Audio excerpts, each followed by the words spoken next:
Oh, I love this. What a great question. So for those that know me, it'll come of no surprise. I don't think I'm quite a big people person.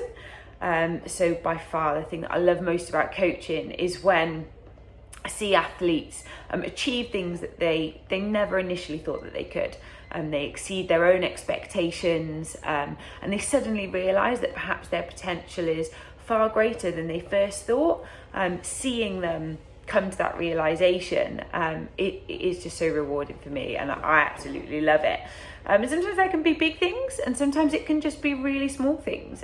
It can be a little change in mindset, it can be the execution of a particular session, and honestly, it can quite simply be that they actually suddenly enjoy training. They enjoy the process, and that might be something they never thought would come about. So for me, it's seeing them, seeing my athletes achieve things or realise things they initially never thought possible, that their limits are higher than they first realised, or their potential is higher than they first realised. The second is actually when I see my athletes support each other. That's an amazing thing to see as well. I love that. So it's not just the support from me, it's the support, the encouragement and the enthusiasm they have for each other's journey. Massively rewarding for me. So those are probably the two big things: seeing athletes realise their full potential, and seeing them support each other as well. Amazing for me.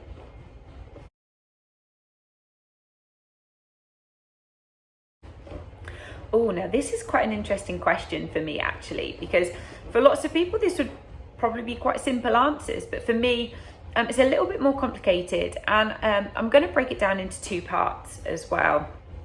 Because I guess I have two quite different goals at the moment. One that's a little bit more kind of passion fit community based, and one that is a little bit more personalised.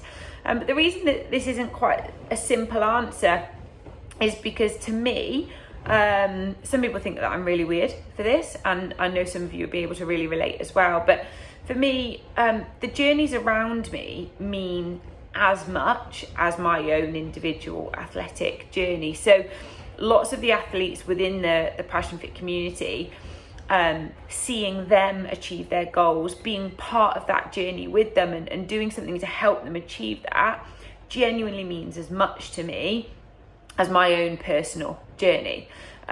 So for me, finding that balance is absolutely key, and I'm still working out what that balance looks like. But leading the Passion Fit community, being part of others' journey and helping them, supporting them in achieving their goals, brings me just as much happiness, fulfillment, and sense of accomplishment as my own personal athletic journey does. So for me, it's finding that perfect balance between using my time to support those in the community and using my time to build towards my own athletic goals, and finding that perfect balance is probably one of my biggest goals and biggest challenges at the moment, is where does that balance sit in terms of my time, and I'm still working on that. I'm still trying to find that perfect balance. So for me, it's about finding that perfect balance between helping and supporting everyone around me, as well as driving my own athletic performance. And how can I make sure I get the absolute best out of both of those areas without letting the other one slip? However, I did say I do have a personal goal as well, and I've got probably two particular ones that I'm working on at the moment. One is to qualify for Utah 70.3 World Champs, and I guess that probably needs a little bit more context as well, because on its own, if it was just a matter of me qualifying to go race at 70.3 World Champs in Utah on my own, honestly, it probably wouldn't be a goal. It wouldn't excite me enough to work hard and drive hard enough to get there. For me, the biggest draw for that, and the thing that means the most to me, is that some of my athletes and teammates have already qualified and are planning to go, should it be on, obviously. And that's the thing that really draws me, is I want to be able to go and experience that with them. You know, so many of us have all been part of each other's journeys in getting there and supported each other. And I want us to be able to go and experience that reward, that amazing race day feeling of a World Championships together. If I was to go on my own, it wouldn't mean anywhere near as much to me. For me, it's about us all being there collectively, together, knowing we've supported each other to get there, knowing we deserve to be there. You know, we've earned the right to be there through our patience, consistency, hard work. That's what means the most to me. And it's kind of that recognition, I guess, that we've all trained so hard to be there. But it would need to be collectively. Like I say, on my own, it wouldn't mean that much. It's about going in, experiencing it with the people that have supported my journey to be there. Hopefully they feel like I, help support theirs in getting there too. And it's that whole experience that would mean more to me than being there on my own, for sure. The second is my body composition. So lots of you know I've worked on this on and off for a long time over the years, but I've tried to use lockdown and the fact that there's no racing on for some period of time to focus on it more heavily than ever before. And if it means my fitness has got to take a little bit of a hit so my body composition can get on point, then that's fine. I'm willing to take that. And so it is my number one focus at the moment. And I'm pleased to say it is going them better than it ever has done as well. And I think knowing that I haven't got to be race fit, and if I've got to lose a little bit of fitness because of a calorie deficit, because of a little lull in energy, and actually because more training might have to be done at a lower intensity because I'm not fueled for it, fine, I take that hit.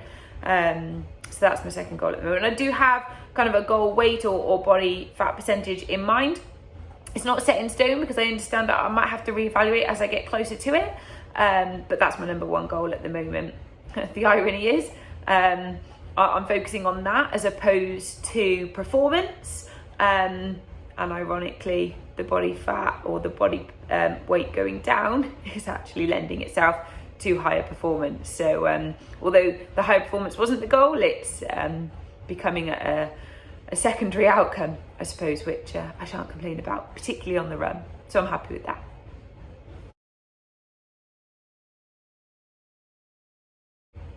Oh, wow. Just one thing? I think I'm actually going to have to give you three. Sorry. So the first is I've realised that in the past, I didn't work hard enough. I suppose it is the summary. I think I've been a little bit naive in the past in understanding how hard highly accomplished people work. I think I've probably always fallen into the trap or the mindset of thinking, those people that are highly accomplished in sport or in other areas of life, but I'm going to relate this to sport because it's I suppose it's what I understand the most. And I've always fallen into the trap of thinking, oh, they're so lucky, they're so naturally gifted, it's okay for them, it's easy for them when they're so good at a sport, when actually I've realised by watching people around me that's not the case at all. Yes, of course, some people are more genetically gifted than others, but that on its own isn't enough. Even those highly genetically gifted people have to work really bloody hard, and not just day in, day out, but week in, week out, month on month, year after year. And I think that's something that I've realised about myself, is perhaps in the past I've thought that I hadn't found that sport that I was so naturally talented and gifted to. And I've jumped from sport to sport when I was younger quite a lot, thinking, no, that can't be the right sport because, I didn't excel in it quickly enough. So I don't think I was patient. I didn't have the patience that was really needed to be highly accomplished in a particular area or a particular sport. So for me, what have I learned about myself? Number one is, in the past, I've not stuck to a sport patiently, consistently enough, and perhaps not worked hard enough.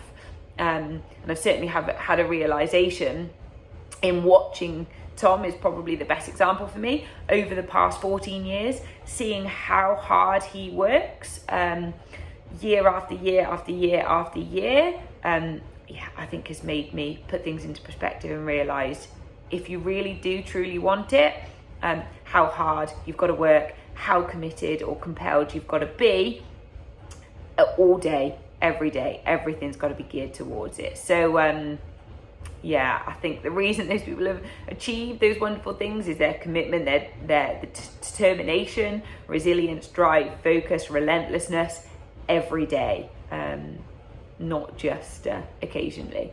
So that's probably number one, is I've realised I was perhaps a bit naive in the past in how hard you've got to work, how consistently, and I've not worked hard enough in the past. And I guess the second thing actually links in really closely to that. Like I say, I've worked out that I've not worked hard enough, but I've also not been patient enough. I've always been quite good and okay at lots of different sports in the past. You know, I've played netball, I've done some competitive swimming as a child, really. I've done some skiing, some weight training, I did some martial arts, even started to learn to play a musical instrument. And all of it, I was okay, but I certainly didn't excel at any of it. I wasn't excellent at any of it. And I was always a bit disheartened by that, because I always thought, I was a bit, upset about the fact that I was good at lots of things, but I wanted to be excellent at something. And it was the realization that actually that was down to me, nobody else. It wasn't necessarily my genetics. I wasn't patient enough. I didn't see any one particular sport out for a long enough period of time. I wanted to see the results too quickly. So for me, I've had to learn to be patient. And something I've definitely learned from Tom is the patience, not just, like I say, month after month, but it's year after year after year. And that's something I'm now trying to apply to my triathlon journey, and also encourage my athletes to apply as well, as that patience, and build those layers of year on year on year on year on year. Don't expect the results to come overnight. Patience, years of patience, and that's something that I'm working on big time. And the last one, and arguably the most important, and I think this might relate, or some of you guys watching this might be able to relate to this, is I think the third one is I've realised what really matters to me, and that helps hugely with your drive, your motivation, and your focus. I think in the past I've set goals that I've thought I should have, or I've fallen into the trap of thinking that's what other people want me to do or want me to achieve. Rather than taking the time to really think through, well, what does really matter to me? What's important to me? And making sure that those goals are aligned with that. In the past, I've perhaps tried to chase, certain times, outcomes, races, or qualifying for world championships, when my driver for that I wasn't clear on it. I wasn't clear on why I wanted to achieve those things. I just kind of thought I should, and ultimately that didn't bring me the motivation, the internal motivation, and the drive, the focus, or the happiness that I wanted or needed. So I had to reevaluate really and think through, well, what makes me happy? What makes me personally feel fulfilled? And like I said earlier, I realised that actually it wasn't just focusing on my journey, and that was okay. Actually being part of other people's journey brings me just as much happiness and fulfillment, and I've got to be okay with that. And I've got to understand that everyone is different. Just because other people around me don't necessarily have exactly the same goals, that's okay. We are all different, and it took me some time to really understand that. So now being more familiar with that, understanding myself a little bit more, my drivers, my motivation, I'm able to pull on that to stay more focused, stay more engaged, stay more motivated, and also realign the goals to make sure they match that. There's no point in me trying at this moment in time anyway. I don't want to go full distance. I don't want to go full distance and try and qualify for Kona. It doesn't mean enough to me.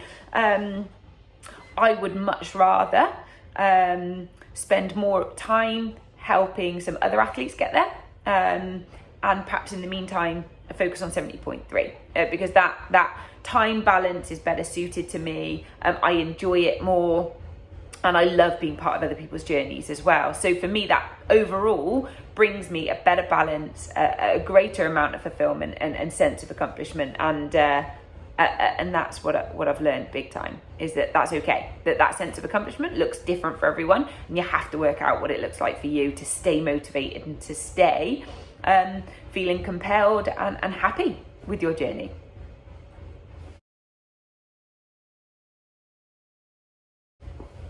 Oh, biggest challenge. How did I achieve it or overcome it?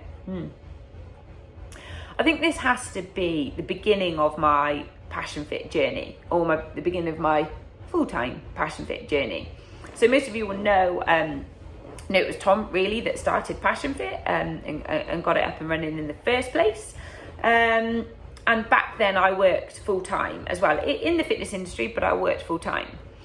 And when we made the decision that I wanted to come over full-time too, that next sort of 6 to 12 months was hard, really hard work. I had to balance my full-time job, come across and start helping to run the Passion Fit business, do my own training, pick up coaching, coach people remotely, face-to-face, and taking that jump from being in a secure job to self-employed.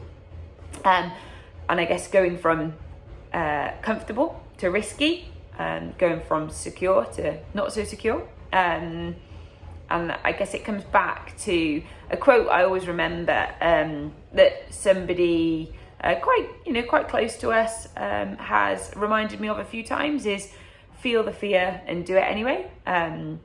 If I wanted to make Passion Fit a success, if I wanted to be part of all of those athletes' journey, then I'd have to come across and have to make it work. But that interim period was really hard. It was a lot of hours. It was pretty much 2 full-time jobs, plus my own training, plus basically being a single mother to Tom and Logan.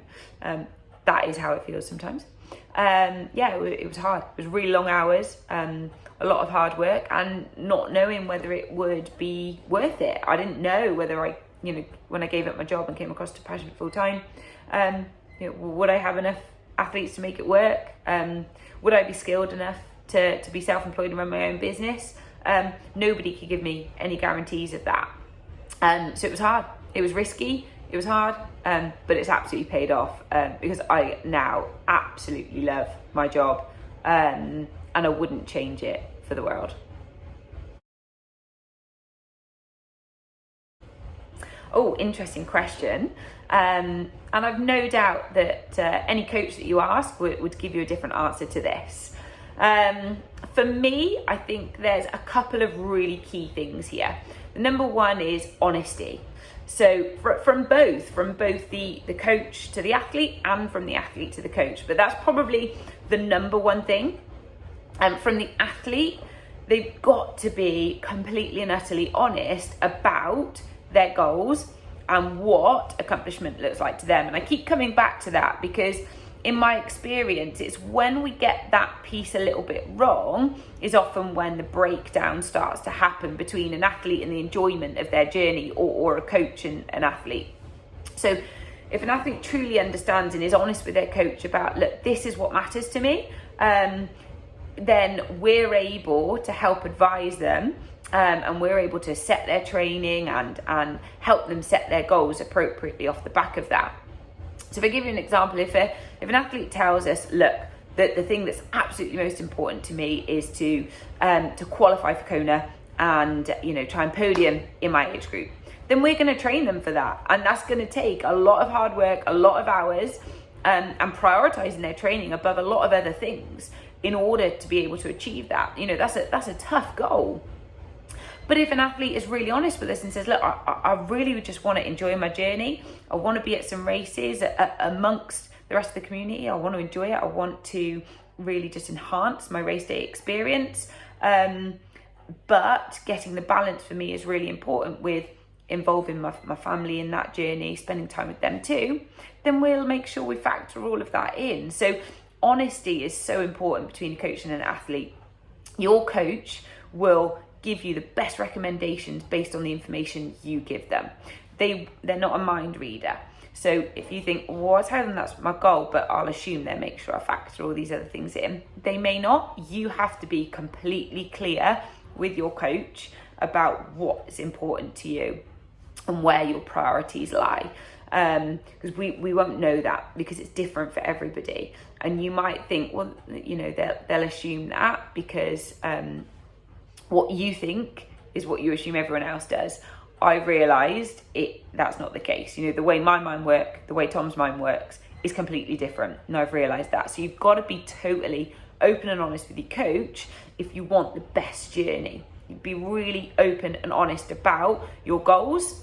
Make sure it's what you want, not what you think the coach wants you to say. We don't care what I can certainly say. I don't care really, as long as it's safe and healthy. I don't care what my athletes' goals are. All I care is that their reality and their goals are aligned. Otherwise, it just leads to frustration. So honesty is absolutely number one. The second for me is respect. And that, again, comes both ways. But what I'm really referring to here is if my athletes are totally open and honest with me about what their goals are, I will give them the absolute utmost respect. So even if those goals aren't what I'd pick, if I was them, it doesn't matter. As long as they're honest with me, I will give them the utmost respect, and I will respect their goals, and I will do everything I can to help them achieve those. So I think from an athlete to a coach, that honesty is really important. And of course, from the coach to the athlete as well. If the athlete gives a coach a goal that the coach thinks isn't realistic for any reason, then they've got to be honest and they've got to tell the athlete that. But also, from the coach to the athlete, I think respect from that honesty is absolutely essential. So they're probably the two biggest things for me. If those two things are in place, I think that lends itself to a very accomplished and a very healthy journey.